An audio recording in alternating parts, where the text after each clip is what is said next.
একটি প্রশ্ন যা অনেকেই দিনের পর দিন নিজের কাছে প্রশ্ন করে, জীবনের সঠিক পথ কি? আপনি কি জানেন এই উত্তর গোপন ছিল শতাব্দী জুড়ে? আজ আমরা জানব সেই অমূল্য শিক্ষা যা মানুষের জীবনকে বদলে দিতে পারে। শ্রীমদ্ ভগবদ গীতা পৃথিবীর এক অমূল্য রত্ন। যখন জীবন কঠিন হয়ে দাঁড়ায়, যখন পথ আর স্পষ্ট হয় না, তখন গীতার শিক্ষা আমাদের দেখায় জীবনের সঠিক পথ। শ্রীকৃষ্ণের দেওয়া উপদেশগুলো শুধুমাত্র ধর্মের জন্য নয়, বরং দৈনন্দিন জীবনেরও পথ প্রদর্শক। কর্ম করো, ফলের আশা করো না। এর মানে কি? শ্রীকৃষ্ণ বলেছেন আমাদের কাজের প্রতি সততা এবং নিষ্ঠা থাকা উচিত, তবে ফলাফল নিয়ে চিন্তা না করাই উত্তম।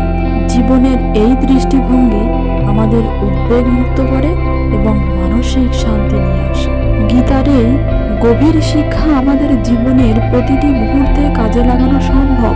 জীবনের সঠিক সিদ্ধান্ত নেওয়ার জন্য আমাদের শ্রীকৃষ্ণের দেখানো পথ অনুসরণ করতে হবে। তাহলে আপনি কি প্রস্তুত নিজের জীবন বদলে ফেলার এই যাত্রায়? আসুন শ্রীমদ্ ভগবদ